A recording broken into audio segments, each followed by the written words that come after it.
অবগত আছেন, আপনাদেরকে আজকে ডাকা হয়েছে এই জন্যই। গত 20 তারিখে অর্থাৎ আগস্ট মাসের 20 তারিখে আমরা কনস্টিটিউশন প্রোটেকশন ফোরামের পক্ষ থেকে একাধিক দাবি নিয়ে আমরা কলকাতায় একটা ধর্ণা মঞ্চের আয়োজন করেছিলাম। পুলিশকে যথারীতি একটা প্রোগ্রাম করতে গেলে যেই পদক্ষেপগুলো গ্রহণ করা দরকার হয় অর্গানাইজিং কমিটির পক্ষ থেকে আমরা সেই মতো জানিয়েছিলাম। পরবর্তীতে পুলিশ আমাদেরকে বাধা দেওয়ার চেষ্টা করে। বাধা দেওয়ার থেকে পুলিশের ওখানে ডিসি, এসি, ওসি র্যাঙ্কের, ইন্সপেক্টর র্যাঙ্কের অনেক অফিসার ছিলেন আর বিভিন্ন র্যাঙ্কিং অফিসাররাও ওখানে উপস্থিত ছিলেন। সেই সময় যখন আমাদের বাধা দেয়, বাধা টপকে যখন আমরা এগিয়ে যাওয়ার চেষ্টা করছিলাম, এই মুহূর্তে আমাদের অনেক ফোরামের অনেক গুরুত্বপূর্ণ নেতৃত্বকে অ্যারেস্ট করেছিল, ধাক্কি দিয়েছে। তারপরেও আমরা বাধা অতিক্রম করে এগিয়ে যাচ্ছিলাম। সেই সময় ওই পুলিশদের মধ্যে থেকে দাঁড়িয়ে থাকা বা যারা আমাদেরকে আটকাচ্ছিল, ওই ভিড়ের মধ্যে থেকে একজন হলুদ টি শার্ট পরা ব্যক্তি এসে আমাকে আক্রমণ করে। আমার এই জায়গাটাতে প্রচণ্ড আঘাতে ঘুষি মারে। জানি না তার ইন্টেনশনটা কি ছিল, কতটা সে আঘাত করার জন্য করেছিল। তবে আজকে আমার সন্দেহ হচ্ছে আমার উপর একটা প্রাণঘাতী হামলা চালানোরও অপচেষ্টা চলেছিল। তারপরে আমি সংবাদ মাধ্যমে বলেছিলাম যে হলুদ টি শার্ট পরা একজন, আমি অভিযোগ দায়ের করেছিলাম হেয়ার স্ট্রিট থানাতে। সে অভিযোগের কপিটাকে আমি আগে দেখিয়ে দিই। যে অভিযোগে আমি হেয়ার স্ট্রিট থানায় 20 তারিখে অভিযোগ করেছি, সেখানে সরাসরি আমি বলেছি, দেখুন এখানে আছে যে একটি হলুদ টি শার্ট পরিহিতা অজ্ঞাত পরিচয় ব্যক্তি, যিনি হয়তো পুলিশকর্মী বা শাসক দলের সঙ্গে যুক্ত কে হতে পারেন, আমার কাছে এসে হঠাৎ আমার পেটের অংশে ঘুষি মারেন। স্পেসিফিক এটা উল্লেখ করে অভিযোগ দায়ের করেছি। এখনো পর্যন্ত কলকাতার হেয়ার স্ট্রিট থানার পক্ষ থেকে একজন বিধায়কের উপরে এই প্রাণঘাতী হামলা চালালো কে, একটা এফআইআর পর্যন্ত করেনি বা এফআইআর নাম্বার পর্যন্ত আমাকে দেওয়া হয়নি। গতকালকের পর্যন্ত খবর এখনো আমি আপডেট নিচ্ছি যে এই ধরনের কিছু, অর্থাৎ হয়েছে এরকম একটা ভাব। তো প্রশ্ন এখানে, তারপরে কিন্তু আমি তো থেমে থাকার ছেলে নয়। আমি আমার যে ইন্টেলিজেন্স আছে, ভালোবাসার মানুষজন আছে যারা আপনাদের মতো ভিডিও করছিল, এই জায়গা থেকে খুঁজে বার করে প্রথমে আমি ভিডিওটি উদ্ধার করি। আজকে ভিডিওটি আপনাদের সামনে পরিবেশন করব। সাথে সাথে তার নাম, তার বাড়ি কোথায়, সে কি পুলিশের লোক না সিভিলিয়ানের মধ্যে কি শাসক দল ঘনিষ্ঠ, এই সবগুলো আমি আমার যে টিম আছে তার মাধ্যমে আমি খুঁজে বার করেছি। সেইগুলো আজকে আস্তে আস্তে আপনাদের সামনে আমি পরিবেশন করব। প্রথমে আমি ব্যক্তিটিকে আপনাদের দেখাই, যে ব্যক্তিটি কে, ব্যক্তির পরিচয় পড়ে দেব। এই হচ্ছে হলুদ টি শার্ট পরিহিতা যিনি আছেন, দেখেন হলুদ টি শার্ট পরিহিতা যিনি আছেন। আমি ঘুরাচ্ছি, প্রত্যেকের দিকে ঘুরাবো, দূরে থাকুন, সব দেখতে পাবেন। সবাইকে দেখানোর জন্যই আজকে দেখেছি আমি, আপনাদের মাধ্যমে বাংলার মানুষকে দেখাবো যে আমার উপরে প্রাণঘাতী হামলা কে চালাতে এসেছিল, কে এই ব্যক্তি, এর পরিচয় কি, ডেট অফ জয়নিং কবে হচ্ছে পুলিশে, ডেট অফ রিটায়ারমেন্ট কবে আছে, ডেট অফ বার্থ কি, সবটাই আপনাকে আমি দেখাবো। এই ব্যক্তিটি আমাকে হামলা করে, আমার উপর প্রাণঘাতী হামলা চালায়। আপনাদের জানিয়ে রাখি, সেই দিন মেডিকেল রিপোর্টে যতটা এসেছিল পরবর্তীতে ভয়ঙ্কর অবস্থা, আমার লিভারেও হয়তো আক্রান্ত হয়েছে, আমার লিভার আক্রান্ত হয়েছে। তো আমি এই মুহূর্তে বলতে পারছি না, কারণ আমি অসত্য পথ অবলম্বন করে পলিটিক্স আমি করি না। গত 2 দিন ধরে আমার প্রচণ্ড ব্যথা হচ্ছে এখানে।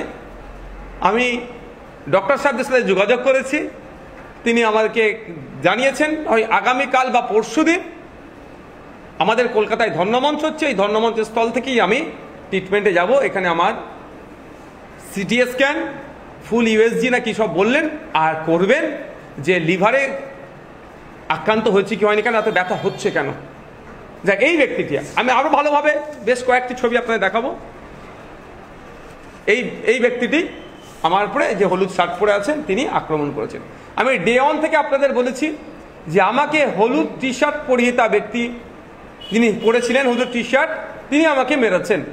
আমি অন্য কোনো কারো কথা বলিনি। তো একটা জিনিস আমি এস্টাবলিশ করে দিলাম যে আমার উপরে যে আক্রমণ হয়েছিল সে ডে ওয়ানে যেটা বলেছিলাম হলুদ টি শার্ট পরেছিলেন, আজকে তার প্রুফ দিচ্ছে। এবার এর ভিডিওটা আপনাদের দেখাচ্ছি কিভাবে আসছে, আমার উপরে কিভাবে আক্রমণ করছে এবং আক্রমণ করে কিভাবে ফিরে যাচ্ছে, এটা দেখার দরকার। বাংলার মানুষ আজকে দেখছে, আপনাদের মাধ্যমে বাংলার বাইরের মানুষও দেখবে যে একজন বিরোধী দলের বিধায়কের উপরে কিভাবে পুলিশের মধ্যে থাকা ব্যক্তি প্রাণঘাতী হামলা চালালো। আর এতদিন হামলা, আজকে 20 তারিখে হামলা চালিয়েছে, আজকে 29 তারিখ, 9 দিন হয়ে যাওয়ার পরেও এই বিষয়ে পুলিশের সদাত্মক ভূমিকা নাই। আমার অপরাধটা কি? আমার অপরাধটা এটাই যে জল জমি জঙ্গলের স্বাভাবিক অধিকার আদিবাসীদের কেন কেড়ে নেওয়া হবে। 2006 ফরেস্ট রাইট অ্যাক্টকে অ্যামেন্ডমেন্টের নামে যে আদিবাসীদের থেকে জঙ্গলকে কেড়ে নেওয়া হচ্ছে, এর প্রতিবাদ আমি করি। প্রিন্সিপাল অ্যাক্ট 1995 ওয়াকাফ আইনের অ্যামেন্ডমেন্ট করে 2025 সালে যে নতুন আইন নিয়ে এসেছে, এই আইনের বিরোধিতা করছি। এটা মুসলিম সম্প্রদায়ের উপরে ধর্মীয় ভাবাবেগের সাথে সাথে ধর্মের উপরে আক্রমণ হচ্ছে, সংবিধানের একাধিক আর্টিকেলের উপরে আক্রমণ হচ্ছে, এর বিরোধিতা আমি করছি। আমার উপরে আক্রমণের কারণ কি? ফেক ST/SC সার্টিফিকেট রমরমা মার্কেটে। যারা এসটি নয়, যারা এসসি নয়, তারা ST/SC কোটায় চাকরি পাচ্ছে, এর বিরোধিতা আমি করছি বলে। আমার অপরাধটা কি? আমাকে কেন প্রাণে মারার চেষ্টা হচ্ছে? হয়তো আমার কাছে ফোর্স না থাকলে এতদিন হয়তো আমাকে প্রাণে মেরেই দিত এরা। যে আমি প্রতিবাদ করছি যে ওবিসি আপনি সার্টিফিকেট দিচ্ছেন, ঠিক কথা, কল্যাণী ইউনিভার্সিটিতে জিওলজি ডিপার্টমেন্টের যারা পিএইচডির জন্য চান্স পেল, সুযোগ পেল OBC A OBC B category থেকে, আমরা দেখতে পেলাম তার মধ্যে একজনেরও মুসলিম পিছড়ে বর্গের মুসলিম সম্প্রদায়ের উপস্থিতি দেখতে পেলাম না। এর প্রতিবাদ করছি। কেন আপনি শেরশাবাদিয়া জনগোষ্ঠীকে ওবিসি এ থেকে তুলে ওবিসি বিতে পাঠালেন? এই ধরনের অনেক বানিয়া সম্ভবত জনগোষ্ঠী আছে, এ থেকে তুলে বি থেকে পাঠালেন। এই অন্যায়ের প্রতিবাদ করছি। আমার পরিযায়ী ভাইরা বাঙালি যারা ভিন্ন রাজ্যে কাজে যাচ্ছে, তাদের উপরে আক্রমণ হচ্ছে, লাশ হয়ে ফিরে আসছে। কখনো সোমনাথ দেবনাথ, আফরাজুল, সাবির মল্লিক, হেমন্ত রায়, তো দীপু দাস, এই ধরনের অনেকে লাশ হয়ে বাড়ি ফিরে আসছে, অনেকে আক্রান্ত হচ্ছে। এই লাস্ট 2 দিন আগে উড়িষ্যাতে বা কলকাতায় বাঙালি উড়িষ্যাতে আমাদের মেদিনীপুরের শ্রমিকের উপরে প্রাণঘাতী হামলা চালিয়েছে। এটা বন্ধের আমি দাবি তুলছি। এই জন্য আমার উপরে আক্রান্ত নেমে আসছে, আমার উপরে প্রাণে মারার চেষ্টা হচ্ছে। SIR এর নামে নাগরিককে অহেতুক হয়রানি করার চেষ্টা হচ্ছে, নাগরিককে ভয় দেখানোর চেষ্টা হচ্ছে। সেই জন্য আমি প্রতিবাদ করেছি যে SIR এর নামে নাগরিক হয়রানি করা যাবে না, নাগরিককে আতঙ্কিত করা যাবে না, যাকে তাকে ডিভোটার ঘোষণা করা যাবে না। এইগুলো বা বিভিন্ন সময় মানুষের উপরে ঘটে চলা আক্রমণের বিরুদ্ধে আমি যখনই কথা বলি, দেখছি আমার উপরে আক্রমণ নেমে আসছে, আমাকে প্রাণে মারার চেষ্টা হচ্ছে। আমি এখন আপনাদেরকে দেখাবো ওই ভিডিওটি, যে ভদ্রলোক কিভাবে আসছেন, আমাকে মারছেন, আমাকে মেরে আবার ফিরে আসছেন। আমি রোটেট মুডে হয় নাকি দেখছি, এটা আমি মোবাইল সম্বন্ধে খুব একটা বেশি জানি না, আমি একটুখানি অপেক্ষা করুন। এই দেখুন, এখানে দেখুন এই হলুদ জামা পরিহিতা ব্যক্তিটিকে দেখুন, আমি পরে দেখাবো। ঢুকছে, হ্যাঁ দেবো অবশ্যই, সবাইকে ভিডিওটি দেবো। আপনাদের বলবো আগে দেখুন, আমি আর একবার দেখাবো, আগে দেখে নিন। আপনারা নজর রাখবেন হলুদ টি শার্ট পরা ওই ব্যক্তিটি, আমি বলছি, তার ব্যাখ্যা করছি আপনাকে। অনেক ব্যাখ্যা আছে এর মধ্যে, আপনারা হয়েছে দেখা মেরে বার হবে, ঢুকছেন, মারলেন, আবার বেরিয়ে চলে আসলেন। ভিডিওটি সমাপ্ত হয়েছে।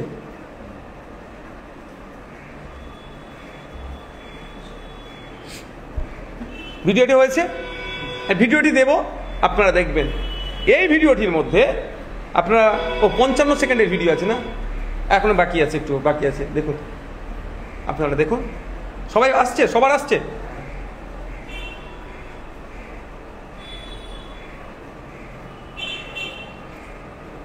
আপনারা ভিডিওটি দেখুন, তারপরে আমি ব্যাখ্যা, মানে এনার যখন বার হবে এনার বডি ল্যাঙ্গুয়েজটা আপনারা একটু দেখবেন।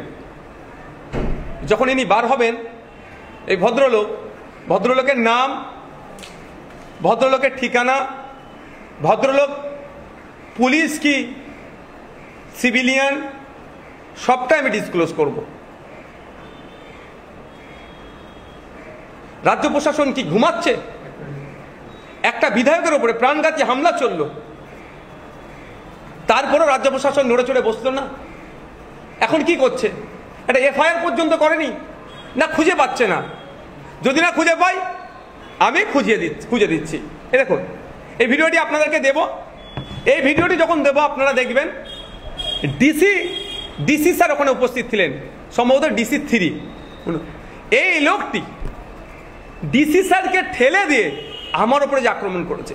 আমার সিকিউরিটি ছিল, প্রশ্ন করতে পারেন আপনারা যে তাহলে আপনার সিকিউরিটি কি করছিল?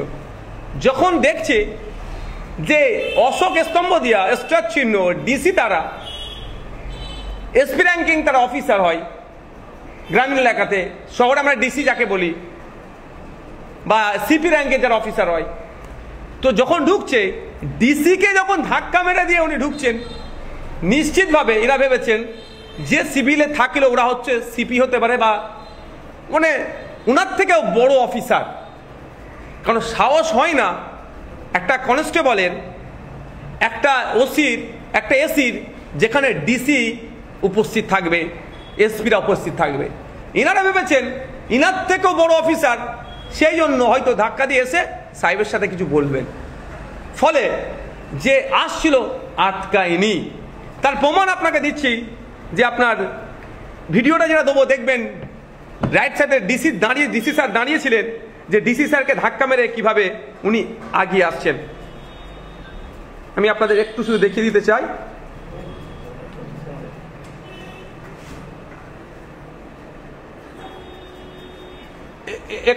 এখানে আমার সামনে যিনি আছেন খাকি পোশাক, এটা ডিসি স্যার। দেখুন, ধাক্কা মেরে ডিসি স্যারকে সরিয়ে দিলেন।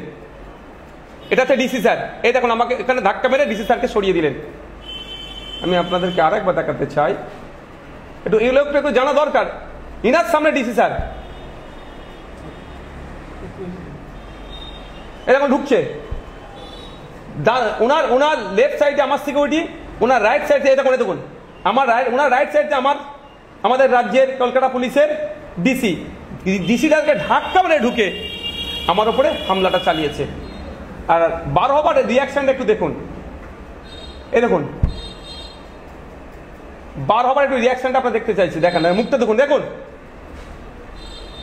ভদ্রলোক কাজ গুটিয়ে কাজ মিটিয়ে, ভদ্রলোক কাজ গুটিয়ে কাজ মিটিয়ে বেরিয়ে আসলেন।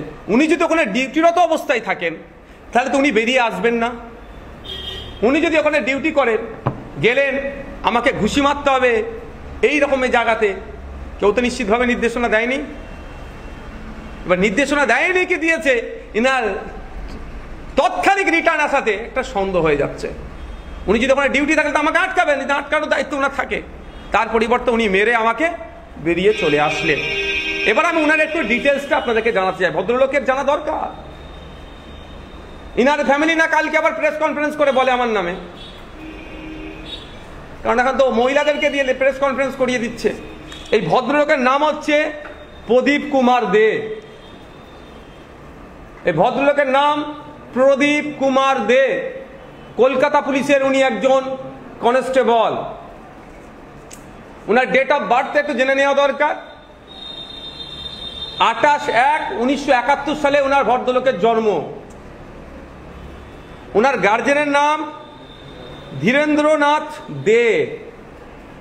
উনার বাড়ি, প্রিন্টটা ছেড়ে গেছে রে বাবা, বলছি বাড়ির ডিটেলসটা বলছি, কারা প্রিন্ট করেছে। আচ্ছা, উনার ডেট অফ জয়নিং 31/1/1995 সালে উনি কলকাতা পুলিশে জয়েন্ট হয়েছে। উনার ডেট অফ রিটায়ারমেন্ট 31/1/2031। এই ভদ্রলোকের ভদ্রলোকের কোয়ালিফিকেশনটা একটু জানা দরকার। একটা এমএলএ কে এসে ভাট করে মারছে, প্রাণঘাতী হামলা চালাচ্ছে, ভদ্রলোক মাধ্যমিকের গণ্ডি পার করতে পারেননি। ওনার একটা কোয়ালিফিকেশন, আর কতটা কম বলে অপমান ওনাকে করব না। ফোন নম্বরটা দেবো না, ওনার সাথে আমার আইনি লড়াই হবে। ফোন নম্বর বললে কেউ ওনাকে ফোন করে ডিস্টার্ব করতে পারে, ফোন নম্বর পর্যন্ত আমার আছে। তবে একটা বড় টুইস্ট আছে এর মধ্যে। টুইস্টটা হচ্ছে, ঠিক আছে বলছি, টুইস্টটা হচ্ছে ভদ্রলোক অফিসিয়ালি এখন ভবানীপুরের আন্ডারে আছে, অফিসিয়ালি। কিন্তু ভদ্রলোক এখন ডিউটি সামলাচ্ছে হেয়ার স্ট্রিট থানাতে। এটা আমি ঠিক খুঁজে বার করতে পারছি না। অ্যাড্রেসটা প্রিন্ট করে আনতে বলো, নিচে থেকে দিয়ে দাও। ভবানীপুর, ভবানীপুর, আমি এটা বলে দিচ্ছি, এক মিনিট দাঁড়ান। ভবানীপুর পুলিশ, যেটা সাউথ ডিভিশনের মধ্যে পড়ছে, ওখানে ওনার অফিসিয়াল অ্যাপয়েন্টমেন্ট, লেটেস্ট যেটা আমাদের কাছে আপডেট আছে। কিন্তু উনি এখন উনি হেয়ার স্ট্রিটে কাজ করছেন। তাহলে কি কোনো একটা জায়গাতে সন্দেহ হচ্ছে যে অন্য জায়গার অফিসারকে তুলে নিয়ে এসে এই জায়গায়, অন্য জায়গার পুলিশকে তুলে নিয়ে এসে এই জায়গায় আক্রমণ চালাও, বেটাকে প্রাণে মেরে দে, নালে অন্যতম একটা অঙ্গ তো লিভারকে ক্র্যাক করিয়ে দে, সাইড হয়ে যাবে যে ও আমাদের কেউ না। কারণ কোথায় ভবানীপুর সাউথ ডিভিশন, কোথায় সেন্ট্রাল ডিভিশন, এখানে খাতায় কলমেও প্রমাণ নেই। তাহলে পুলিশ মন্ত্রী কি করছেন? তার পুলিশ এসে আমাকে প্রাণে মারার সর্বোচ্চ চেষ্টা করলো, 9 দিন হতে চলেছে, কি করছেন? এবার তার অ্যাড্রেসটা আমি বলি, আমি এক্স্যাক্ট অ্যাড্রেস বলবো না, আবার কেউ তাকে ডিস্টার্ব করতে পারে।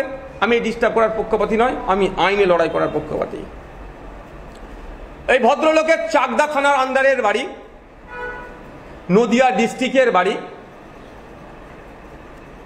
দুটো বললাম, থানার নাম বললাম, যে থানায় বাড়ি, আর কোন জেলাতে বাড়ি।